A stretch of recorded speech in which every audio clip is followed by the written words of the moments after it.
I guess it's time to do some water changes on these guys. Honey, can you empty the dishwasher? Okay. Guess you guys are gonna have to wait a little while for a water change. Oh, but wait! I can auto water change that.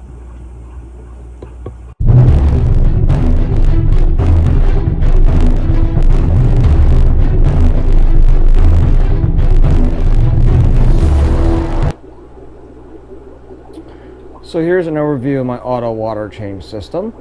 So right now we have it set so it's going to water change soon, so you can see it running and all that. The times you'll see displayed are not the times I normally do it, it's just the times I'm taking this video for tonight. So we have our hot and cold coming in, which I plumbed from the existing lines.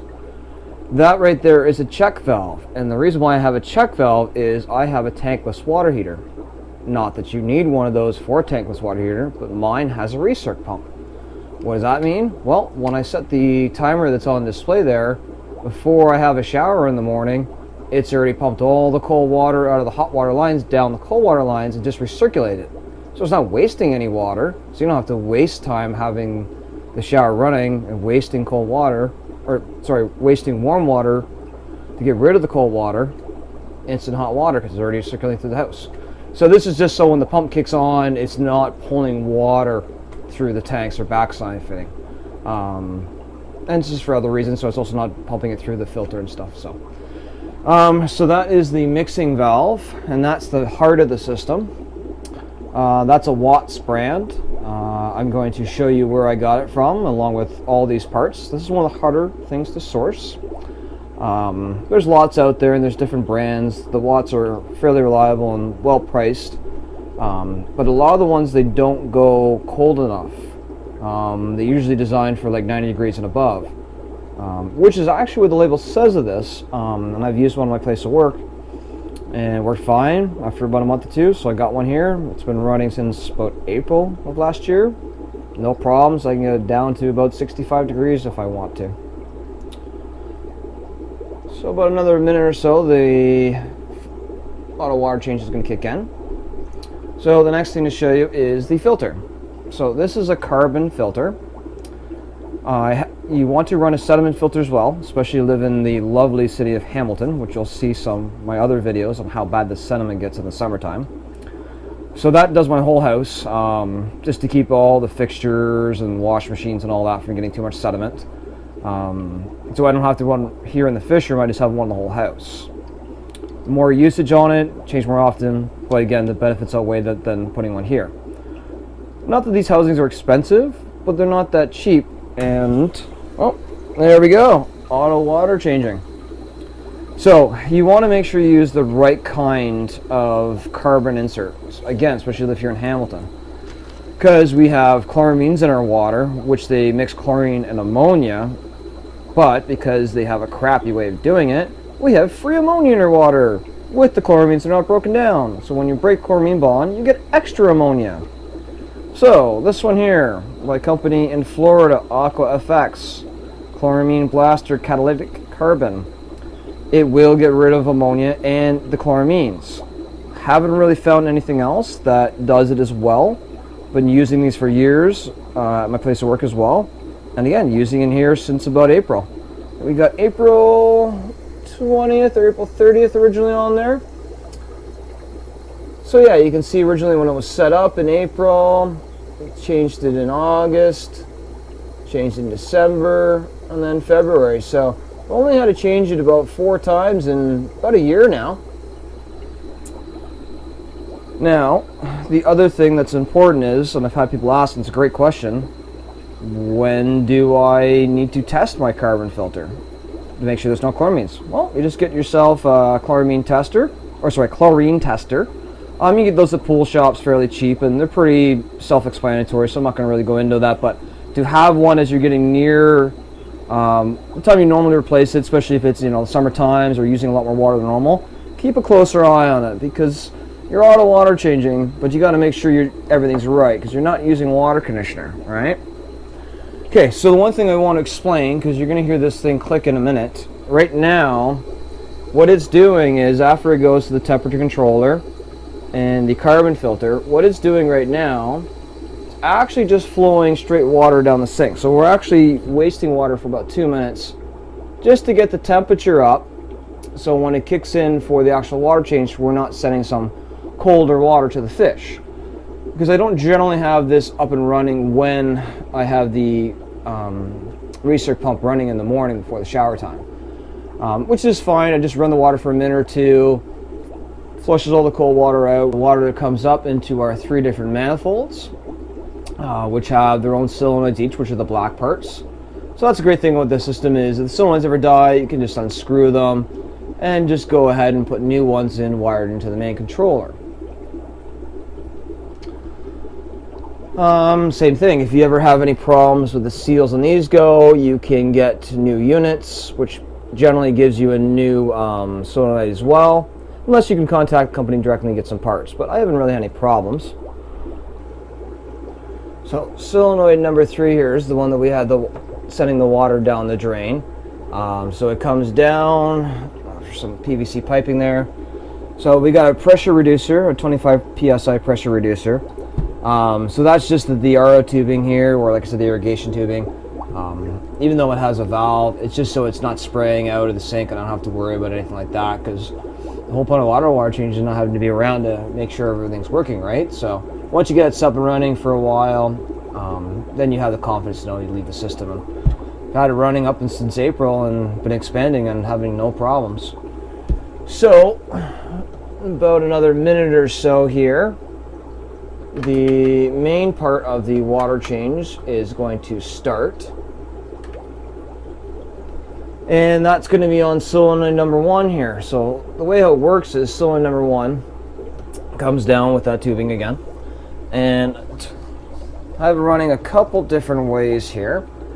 This system, well, this part of the system was originally set up when I really just had the first 7 tanks, and I've expanded twice now since then, and I will be changing this system because it's just too expensive to do a large amount of tanks with these types of push fit fittings.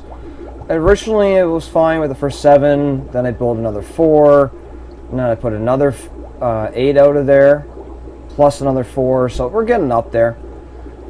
So we have it come, and that's the first part. Here it comes, and then it comes to the first T. So it comes off, and then this part of the T here, this one here is going to the first row of tanks on the first rack on the middle. And then this one here, the other side of the T with a check valve, which is super important, is going over to the next tank. There we go, we're auto water changing.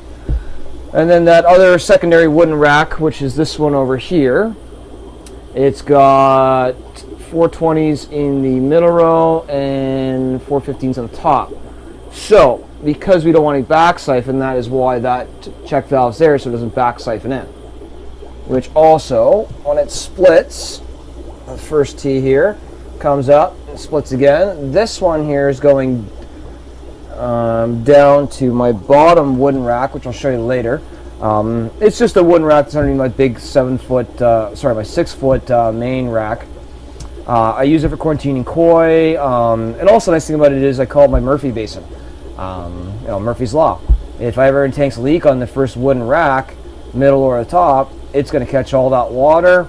It's got a drain, since it's auto water changing course, so I never have to worry about any tanks go, especially the big 40s, which you'll see in a minute. So this here is a check valve. This is running all the way up to the ceiling here for the top row, which is these guys, these 240 breeders. So that's the Tanganyika tank on the left there that you saw a recent video of. This tank right now has got some platies in it. Recently got some adult group of dwarf rainbows, and 2 angels that I like that were kind of a zebra type that I'm growing up, and some green giant angels. We'll see how they turn out.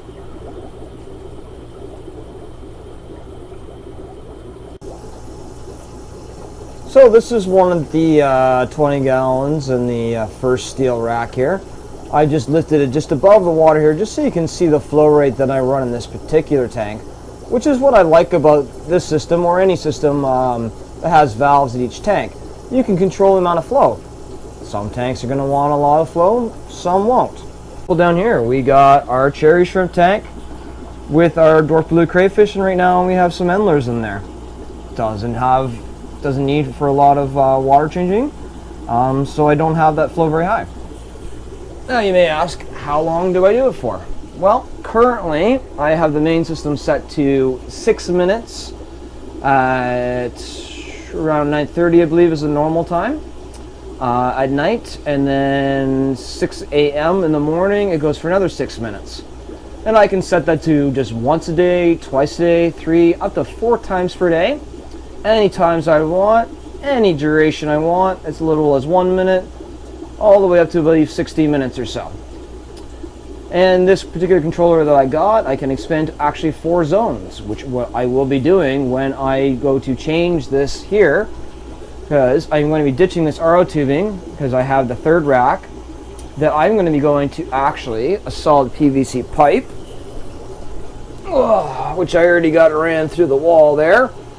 I just have to glue on the coupler and work my way over to the controller, which means all this is going to be changing. So I wanted to show you guys how I originally set it up, and if you're just running, like I said, 7 tanks or so, that's fine. But as you start getting a lot of tanks, it's just way more cost effective to go to a solid pipe and just getting some valves.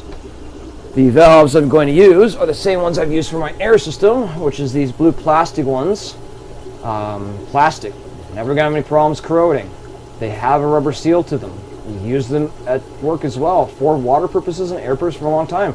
They work great, and they're much cheaper than the brass ones. So they've been my go-to one, and that's what I've been using for my fish room. So, overview. We have the first original rack that I set up. So, 6-foot rack, got it from Lowe's when it was on sale. Got the 240 breeders on the top. And we got the 520s in the middle rack. And then there is my bottom wooden rack. It's just made out of 2x4s. It's 3 tall. And it just fits perfectly in there. It's lined with pond liner. And then actually on the back, on the bottom, I also even have pond liner that actually I can tuck right to the back wall there. So if it ever leaks out of the back, it'll catch it on and funnel it in as well.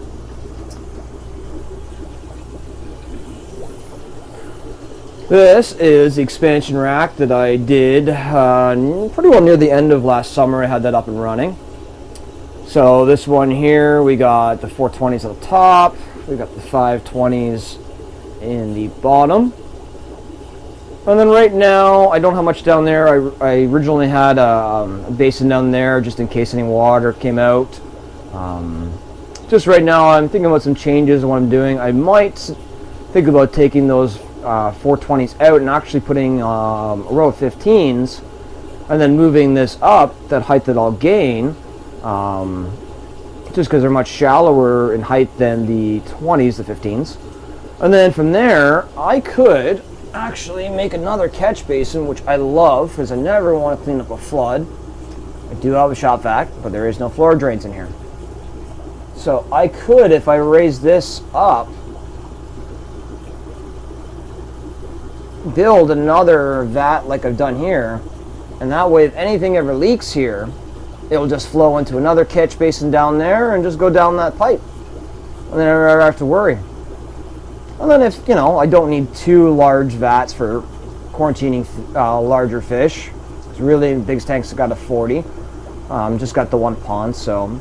But you never know, maybe make a giant vat of just cherry shrimp. Just farm lots and lots of cherry shrimp down there. So there's options that can make it useful, but more so it's practical, just so I'm not having to cleaning up a flood. So I'm going to pause you, and then we're going to go look at the new rack that is not currently auto water changing. It's just manual water changing at this time. We see lots of algae compared to my other tanks. That's why.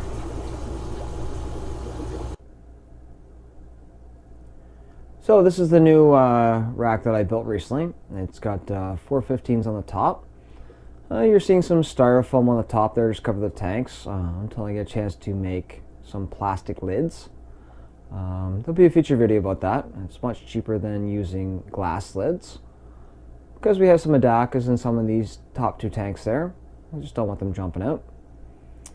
Middle row, we will be doing some smaller tanks here to breed some guppies out. In the bottom row right now, they are used as pure quarantine tanks. They are definitely due for a water change. It's been a week now. That's why they're going a little green, because they are not on the auto water change system, which is what I'll be doing very soon, getting them going. We have some guppies, some Cory cats, some Lima liebearers. We have Fahaka Puffer. He will be going in some of the tanks as I clear out some fish, and so it's just the plants and the snails in there, which he's going to start eating up for me. Get that under control. We have some other guppies. We have some quarantine. What I have on this rack is right on the front here. There's some plastic trim, because we actually have the pond liner along this whole bottom here, coming up about a few inches up the sides, and then it runs on the bottom here as well. So there's actually liner running underneath that will have a bulkhead, so if these tanks ever leak, that it will catch that and then flow into a basin underneath. Since unfortunately I cannot tie any bulkhead that I put on this liner here to the drain, because unfortunately it's lower than that, at least it'll run into a basin here, you know, be enough volume, at least if one 15-gallon tank goes, it'll catch it, and then I can just drain it from there and not have to worry about any leaks, because in this room as well there is no floor drain. With that said, if the top tanks go, they will run down through this egg crate, which you're going to be trimming, so they can run through that. There is 2x4s here to support all the smaller tanks going to run. And because if I went with a sheet of plywood, it would stop the water and not allow it to drain down. It can flood the front or the back or the sides. And then if it does rain down to the 15s, they all have their drains, which right now they don't have any foam, which they will if I ever have any baby fish in their breeding, but right now they're just straight quarantine. And if these tanks ever go, then I will have my catch basin there and we're all good. So thank you for watching. Please like, share, and subscribe, and so I can do more videos, and thank you very much. Have a great day.